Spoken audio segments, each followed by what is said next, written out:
super, well, I have ADHD too, so my brain Yeah. just decided it was going to fizzle out a little bit, but It's like, I literally just had a thought and it went right away.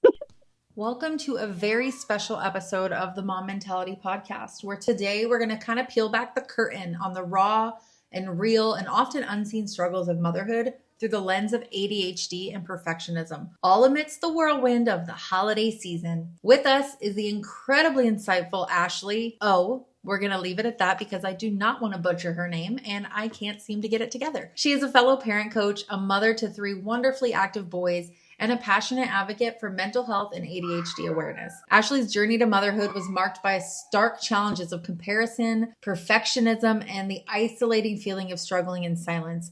However, her path took a transformative turn with a dual diagnosis of ADHD for both her oldest son and herself. This redefined her understanding of personal battles and breakthroughs. Together, we're going to dive deep into the heart of early motherhood struggles and the momentous journey towards an ADHD diagnosis, and how this journey reshapes the lens through which we view perfectionism, especially in the glare of holiday expectations. Ashley shares her invaluable insights on advocating for yourself and your child, strategies to manage sensory overload, and the profound importance of self-compassion during this festive chaos. Ashley, we are so grateful to have your openness, your wisdom, your unwavering spirit, and everything else about you on our podcast. To our listeners, remember, you're not alone in this journey. So let's get into this story and you can understand more of the ins and outs of ADHD and how that's affecting motherhood.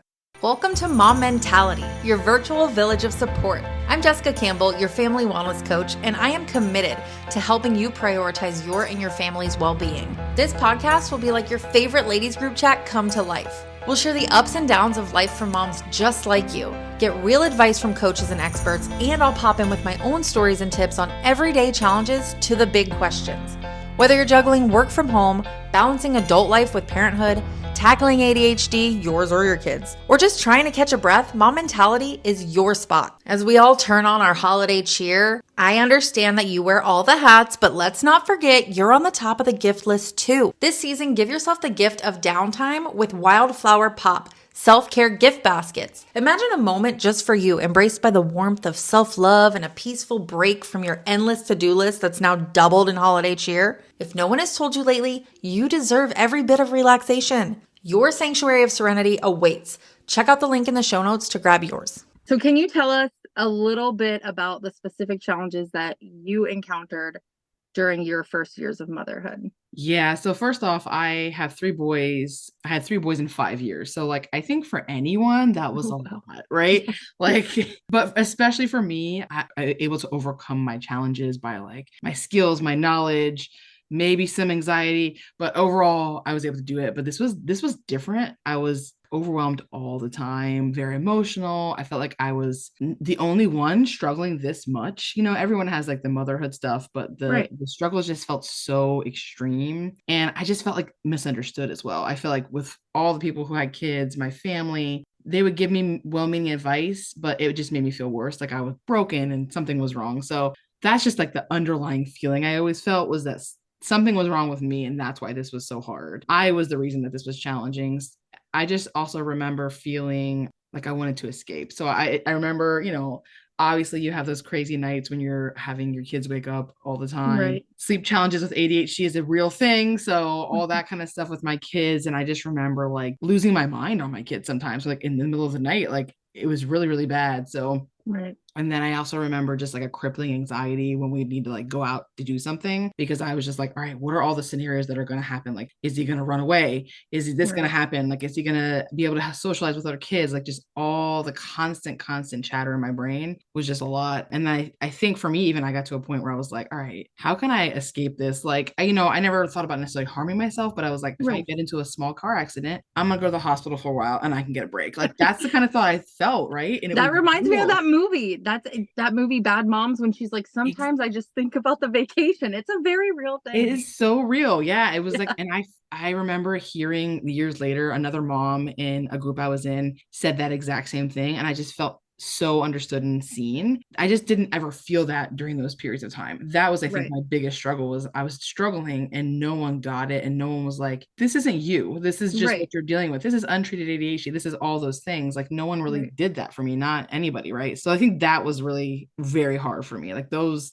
would be some of the most difficult moments that I could sort of lay out. And Right. That kind of like shame spiral. Cause then when you think stuff like that, you're like, oh my gosh, what am I even thinking? Like, yeah, why can't I just be a normal mom and do the exactly. normal things? Like, I should be Exactly. happy. I shouldn't feel like this. And of course, the Exactly. shooting on yourself. Yeah. Yeah. I totally Exactly. resonate with that. Exactly. So just the Yeah. constant back and forth with that. And yeah, like I think honestly, my identity was just so jumbled up. I didn't even know who I was anymore. It was a lot. And I just Right. was in that survival mode for a long time. I honestly feel like this is probably the first time in my life where I'm not feeling like that all the time. Like, Right. and it's been a journey to get here. So specifically thinking back on those moments and those thought processes and your Mhm. day-to-day, I guess, routines, what would you say were the most difficult moments for you during that time? And like, how did you handle those situations as you were going through it? Yeah, I think anytime we had to hang out with other kids, like when I had Mhm. went other around other people, that was one of my more difficult moments because again, I think it was like that perception of like, I'm a very open person, but I still Mhm. felt the judgment from Mhm. people about what my kid was doing. I felt scared because again, I had someone who was a runner, right? He was all about Right. elopement. He's like, how can I escape any situation? And then there's more than one of them and all that kind of Right. stuff. So I think for me, it was like I was always trying to pre-plan everything that could happen because that's how I did it in the past, right? In the past, I had just been able to over-plan things and Right.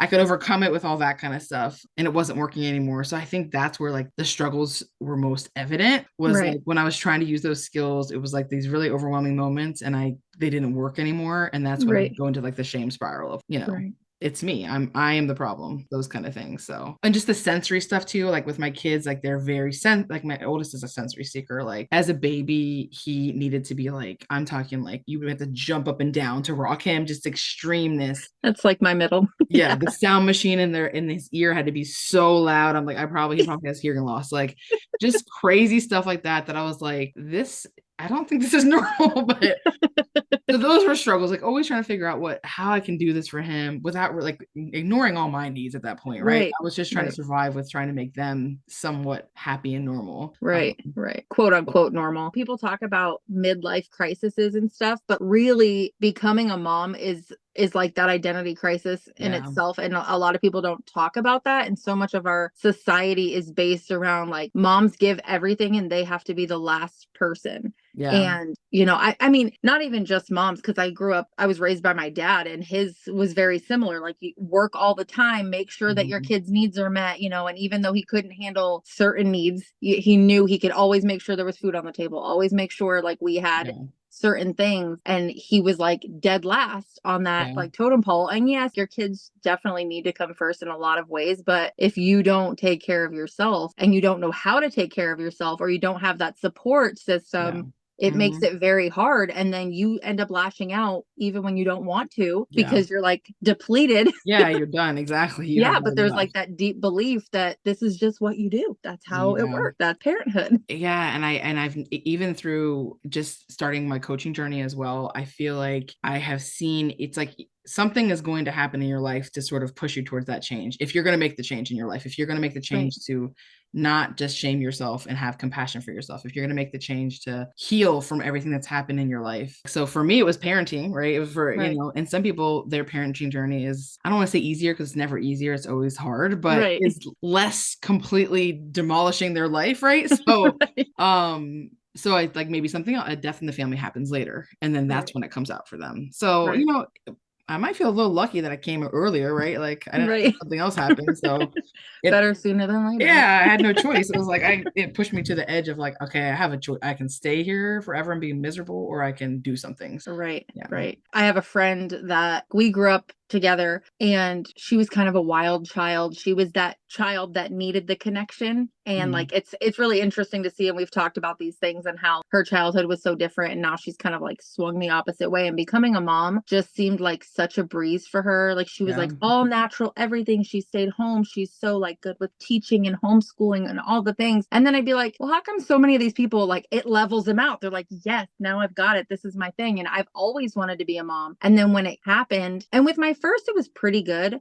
Aside from like my husband and I having like a lot of growing like challenges. he was working over like overnights and stuff, so we had a lot of our own issues, like trying to get on the same page, and you know, like fighting over what time needs to be spent where and all that stuff. But like as far as with my child, I had some postpartum depression, but we did good, and I took her to the things and you know whatever. And then my second came and we went into the pandemic, and that was harder.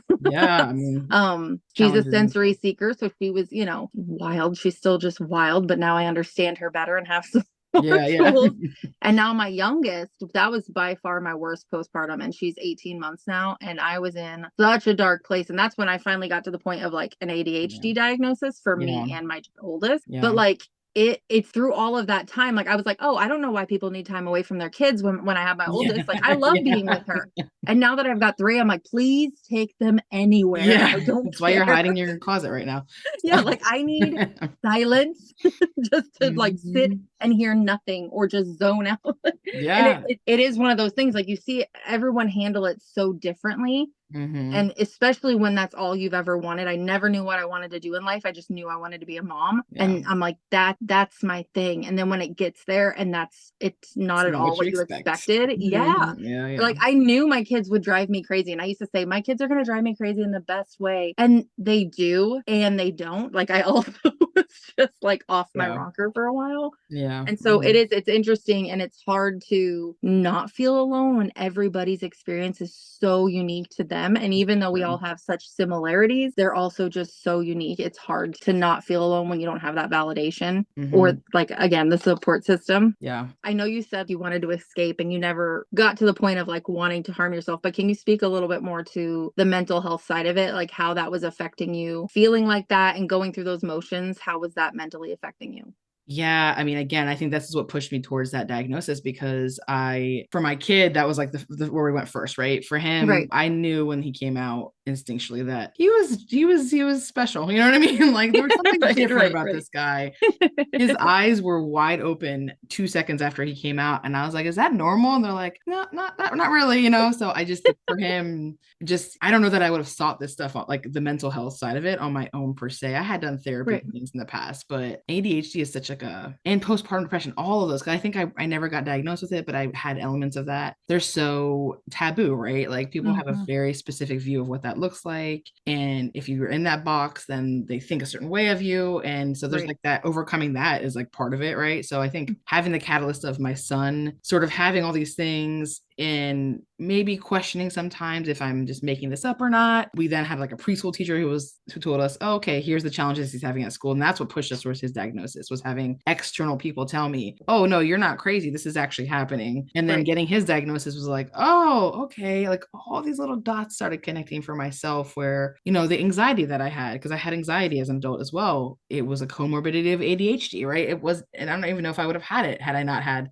untreated ADHD, right? Like, you know, who knows? So it's just so interesting how things are interconnected, and something can cause something else. And, you know, what is our catalyst towards like pushing ourselves to actually seek a diagnosis or treatment or those kind of things. And the difference, like you don't even realize how like imprisoned you are by it when you're in that moment, right? Because it's overwhelming, but it's all you know. But then on the other side of it, now I can look back and be like, wow, I'm so much more free now. And there's still challenges, obviously, but like there's a different freedom about it, openly talking about it, having actual medical professionals tell me that, no, this is actually real stuff that's happening to you. And you're not just making it up in your mind. And then in turn, being able to help other people with it is super rewarding. And I guess if I'm talking to other people about this, I want them to know that there is hope on the other side if you take those first steps. And it could be a tiny baby step. It could be just telling one person, hey, I'm struggling with these things. Can you help me brainstorm, you know, what my next step will be if it's too overwhelming for you, like reaching out and asking for that help or something, right? Because being stuck in that place is just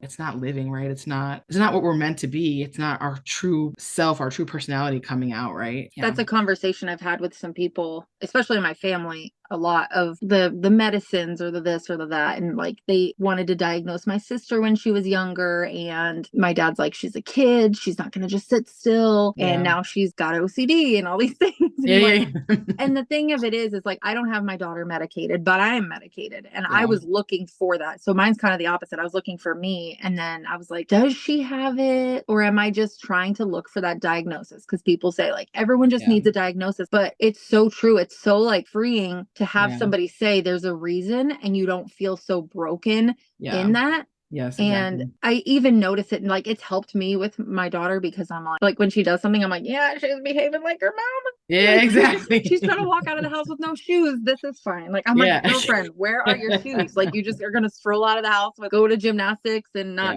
put any shoes on. And I think that's a whole other part of the stigma too, is kids being medicated and like when and when not to.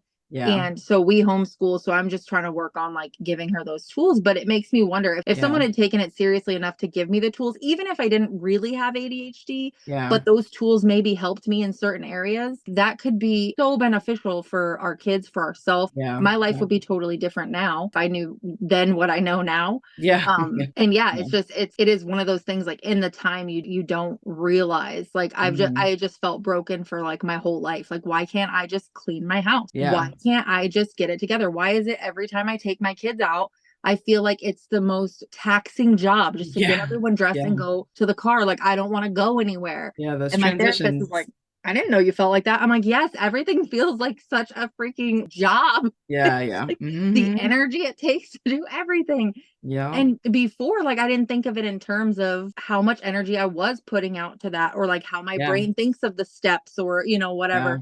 Before I was just, it's like, I just sit on the couch. Like, it's not that hard talking to my, like you yelling at myself about it. Yeah, exactly. What is wrong with you? Just clean, like, or help your kid make the breakfast. And I don't think people realize when you don't have it, which is totally funny because I think my dad does have it, but he won't admit it. Of course. Like when you don't have it, it's very hard. It's very hard to really understand it. And I think that's where that makes such a divide, because even my husband sometimes will be like, well, why don't you just do this? Exactly. Be like, I really want to do this, but I can't. And then he's like, well, just do it. And I'm like, no, I can't. And he's like, why not? And I'm like, I don't know. Or I'll be like, that's a joke. I literally, I want to, but it's not going to happen. It's not going to happen. No, you can't. That overcoming that hump to initiate a task initiation is so hard. And it does, you know, a lot of the ADHD symptoms come across as just like character flaws, right? Like that's the hard part. You're lazy. Exactly. Like lazy, or like emotional, or, you know, like you're not responsible, you lose all your stuff. Like all those things. Yeah, it's so true. And I even just talk about what you talk about with your daughter, like you're making her feel seen in for who she is, because you're able to say, oh, you got it from me. And like, you know, you have some tools probably. So you're probably sharing those with her, and just the difference that she'll have in her life, because she can then hold on to that identity. And, you know, the ADHD isn't the excuses to do everything in life, right? But it's also like it helps us from just like a self-love, self-compassion perspective, right? To understand that it is harder for me to do some things, and actually way easier to do other things, because we're awesome at so many things, right? So I work as a para, and I've volunteered for Girl Scouts and all the things, and I love business techie stuff, and I just love it. And so people are like, man, how did you do that? And I'm like, oh, it's nothing. But I had heard another podcast of someone talking about that, where you think it's nothing, but people are like, wow, no, people get paid good money to do this or that. And I'm like, oh, well, to me, it just seems easy. So it can't be that big a deal. Anybody can do it. And they're like, no, not anybody. But so it is interesting. And that's how we worked on like her homeschool, finding the things that interest her, because she's so smart when she is engaged. Other times she's just like I can tell that. So we definitely try to like tailor those things for her. But that makes sense. Even just modeling that, looking for the tools if you don't have them yet, finding what works for you, I think is so beneficial for our kids. And it's almost more of a blessing, I think, when we have kids who have ADHD or some type of neurodivergence, and their parent does too, because we get to model that for them of how we handle those challenges. So it's nice to have have both of us. We actually got diagnosed a week apart. Oh, look at that. That's beautiful. Kind of like a new journey for everybody. Yeah. I love it. So how did your son being diagnosed shift your perspective on your personal struggles? Like, how were you able to connect those dots? Well, my hyper focus is ADHD. So I was like, oh, I'm going to dive into this to the extreme, right? So, and the drive to figure his stuff out, like I just started connecting the little dots between like some of the things that I had seen in him, because obviously it manifested differently in me growing up. Right. And then I went down the rabbit hole of like women and ADHD, and it just started connecting so many dots for me, like all kinds of things, like the ability to finish tasks and have deadlines and finish them. I had always struggled with that. And I like always got out of it somehow. Like I would wait till the last second, use that procrastination to knock out amazing stuff, and everybody be like, wow. But I, was anxiety ridden while doing it. So just like the little things that I had learned from him, like the symptoms, the impulsivity, even the hyperactive brain, like I started making connections into, I was like, people don't think like this. People aren't like having 7,000 thoughts at the same time. They're able to just be quiet in their brains. I was like, what is that? So it just started making light bulbs go inside of me, like all these things that I had experienced that I just thought everyone was like, or again, I had attributed to me being like messed up or something like that. It just felt true for me too. And it was very much, okay, let me seek this. I wanted the official diagnosis because also I wanted to try medication, but also just for the validation that again, I wasn't making it up, because even now when I tell people, some people are like, you don't have ADHD. Like, what are you saying? You're a high achiever. Like, you have done all these things. You're not hyper, those are the kind of things that I'm like, you can keep it together. I actually had a counselor in college tell me, you probably have ADHD, but we're not going to diagnose you because you're handling it well. And then I left school for psychology to go to school to do hair. And now I'm back to all the psych, brain science, parent coaching. And I'm like, was I really handling it well? Or exactly. How much different could it have been back then if you had just helped me with what I needed? It's so true. And for women, it's like such an internal struggle a lot of times and not external. So then everyone thinks we're doing fine because we're really good at masking it and making everybody else feel comfortable. But and it's, I guess for little boys it's more freeing because they just let it all hang out and do what they need to do. Although there's issues with their own self-esteem when it comes to that, because they're getting all these constant like reprimands. I'll be so interested to see like the research over the next decade on women and ADHD, now that we have like a bigger uptick in women being diagnosed and later in life too. It's like it's very interesting for sure. What was your experience when you were getting diagnosed? How did you go about it? And was there any kind of, oh man, like I can't believe I have this? Or was it all just like, oh, finally somebody can tell me what's going on here? I mean, I think for me, no, I think it was very validating. That was like the biggest overarching emotion. I think I was a little bit like, the whole time I still had this imposter syndrome, even during like the testing, even when I got it, I was like, am I just, did he just give that to me because he felt like I needed it? Like, did the pathologist give it to me because he felt bad for me? I still have that imposter syndrome inside of me where it was like, am I making this up? Right. Because I think nobody else talks about it. Nobody talked about it in my life. It wasn't something that was brought up. I'm like the first person in my family who's really going to get these diagnoses, even though I know I'm not the only one who probably has it, So I think it was validating, but then there's that other side of like the external world and their reactions to it. And that has been sometimes challenging. It's been a journey of truly standing in my own confidence about it, to realize even with a medical diagnosis, I'm still questioning myself sometimes. So it's like pushing those doubts away and realizing like, no, like I can stand in this identity. I have this, and also I'm so much more than this. So we're also coming into holiday season. Well, that's fun. So I do want to touch on some of that, because I think that's it. That's such a tough time of year, especially when you struggle with that. And often like perfectionism is a trait of ADHD, like that. And that's probably partially the masking too, is like wanting things to be done a certain way to, sort of correct what you feel like is wrong. But how do you think that perfectionism contributes to the inadequacy or the imposter syndrome that we feel, especially in the holiday time, but in general, but also like with the holidays coming back?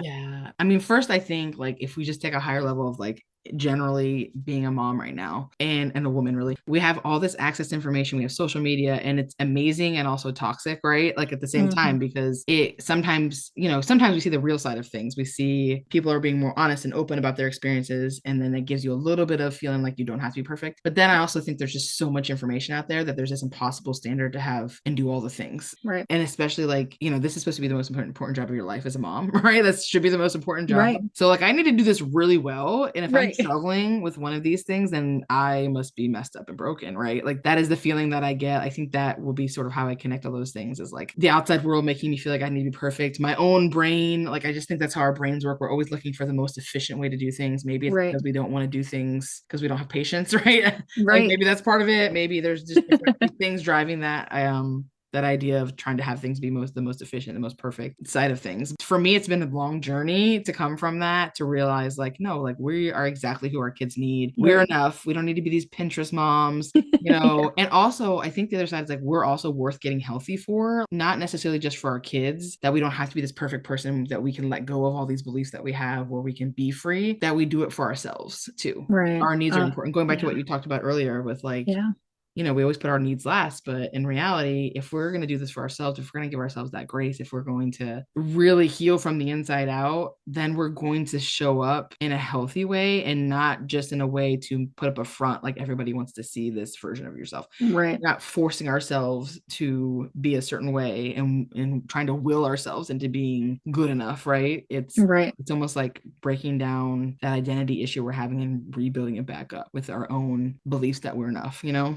I was recording another podcast, and we were talking about wanting to show up in a way that's for other people. Like you have to be able to want to do it for yourself, because if you don't, if you're just saying, I'm going to heal and I'm going to do better for my kids, then you're not really fully open to it. And you have to want to do it for yourself, because otherwise you're going to be like, oh, I can do this for an external source. And so it really limits you until you're in that place and you're ready to do that for you. You're only going to get so far. And I think that's really important to touch on.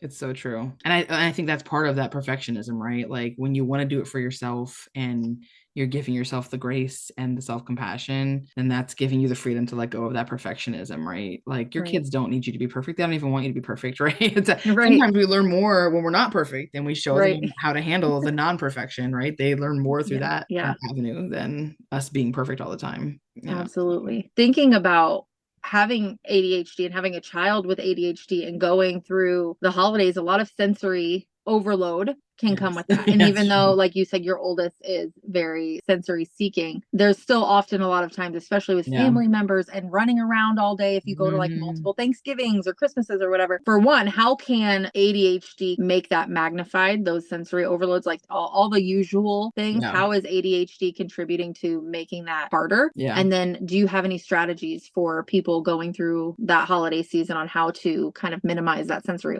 overload? I mean, definitely, like, because I have 3 kids and they all have their own sensory, unique sensory needs, right? So I got some sensory avoiders in my house too, for sure. I think also for the sensory seekers, there's this fine line between overstimulation and understimulation. And like, you're like, which side am I on? Because sometimes the reactions are the same, right? If they're over or understimulated. So for sure that contributes to a lot of it, right? When you're going through situations. I think from a strategy perspective, I think the first thing is being confident in your parenting and your boundaries, right? Like when you're coming into a situation with family, especially, I feel like there's this pressure sometimes to feel like you need to accommodate everything that they want in those moments. You know, you have to give a hug to every single family member. You have to do all these things. Like you need to sit at the table for the entire time. Like you need to open up every gift and everyone watches you and say thank you. So I think try every food. Exactly. So I think going in, the first step in my mind is having my own confidence. Like, here's what I'm going to allow. Here's what I'm not going to allow. Here's where I know from just knowing my kid, he's going to do well in this situation. If I see it going off the rails, what is my plan? So sometimes I would take my oldest, I would take him separately to a separate room, and we would just calm down and like have some moments to decompress from everything that was happening. I tried to do it before he went into a meltdown, but sometimes after the meltdown, right? And trying to do it in a way where it's not making him feel shame for having that happen, right? That like explaining like, hey, this is overwhelming for anybody, but especially you. So it's, I think, having my own confidence and my own boundaries around sort of where I need to step in, where I can let him sort of figure it out a little bit. And then I think on the other side, and it depends on your family situation, but like advocating for them, right? So coming in before with your family and being like, hey, here's the deal. This is what we are able to do. Here's what we're not able to do. Can we maybe like switch this one thing up so that they're less stimulated? Can we do this? Can we do that? Or even just like setting a standard and being like, this is what's going to happen. And I understand that may not be what you expected. So like giving them space to process that, but at the same time, still knowing what your kid needs and advocating for that's important. So there's like an element of grieving certain things things, like there are certain things I just know that we won't do with our kids. We just won't. And other people will probably do them, and that's fine. And there's a period where I felt bad about that. Like, oh my gosh, why can't my kids just do this, this, this, and this? But like now I'm like, there's lots we can do where it's the positive. We don't have to do everything. For us, we had gone to 2 family houses in the same day, and we had to set a boundary. Like, we can't do that. That's too much. That's too much for me, and I'm an adult. So it's way too much for these kids. Or like, we are not going to go see this one big event because I just know it's going to be too much for them. So we just won't do it, and that's fine. Yeah, we started implementing like rotating holidays because like most of the time we go to like my sister's or my house. So we started implementing because we were going to like 3 Thanksgivings in a day, even like when she was little, like my oldest was little. And so we just started saying, okay, we're just going to rotate it on the day. And then if somebody else wants to have something too, we'll do that on a different day. And they'll just get like the weekend holiday or whatever when we plan that. And that significantly helped us. Also talking to them prior, like if you could give a tip on how to most effectively communicate that to family, how would you go about that? Well, I guess first off, nonviolent communication, right? Like that, the idea behind you observe what's happening, you make your feelings known, your need, and then you make the request. I think if you come in there with a sense of, I'm not attacking you, I'm not trying to attack, because I think that's where it can go sometimes with family, especially if we have family where our communication hasn't always been healthy. So I think planning before you're coming in to be like, I have observed that, or I've noticed that this is what happens with my kid. He loses his mind if he's forced to sit at the table, or if he has to sit at the table for like this amount of time. So we're going to do this. My feeling about it is this. What's your feeling? Like giving them space to sort of process that and understanding that maybe in the end, you may not get, full compliance about it. But if I am, I guess, grounded and holding respect for them when I'm talking about it, then that's really all I can do, right? I can come, and as long as I'm not being accusatory and as long as I'm not, just calling out things negatively, then I think that would be sort of how I approach it. And then even, I think being prepared is always the most helpful thing. Like practicing that before you come in and have those conversations. And then even practicing how am I going to handle it when I'm in that situation? Because you might get comments back about things. You might get explosions. So how am I going to ground myself and keep myself cool in these moments? Like what is even my kid's gonna have a meltdown, what's my meltdown avoidance or my meltdown sensory calming tools, right? Like what are my that's what I was gonna say. Like I think when you come to it from a place of being grounded, it makes it much easier when and if there's usually somebody who's gonna push back, especially in this day and age. We're still in that, I hate to say it in the slang term, but that like boomer mentality versus like the newer kind of styles of parenting. And so there tends to always be a comment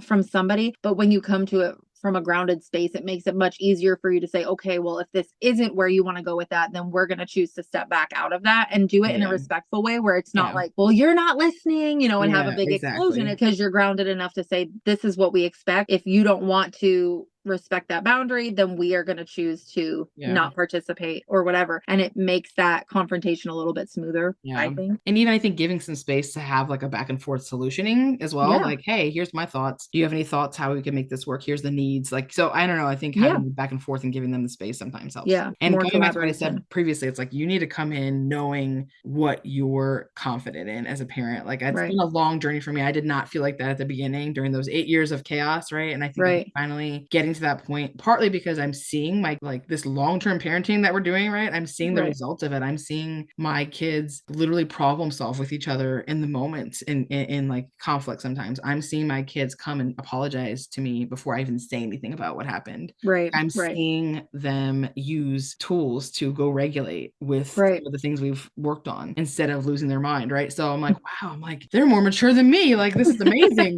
So I'm confident going in that and I wasn't always like that. So it was different in the past with holidays, but now it's like, I know my kids are good, man. They're probably gonna have a meltdown, and that's fine because we're not perfect, right? And here's how we're gonna handle it, and I'm not going to allow anybody else to put shame on them, so I'm gonna handle it in a way that makes sense. And sometimes I still fail, but like that's the goal, right? That's the goal.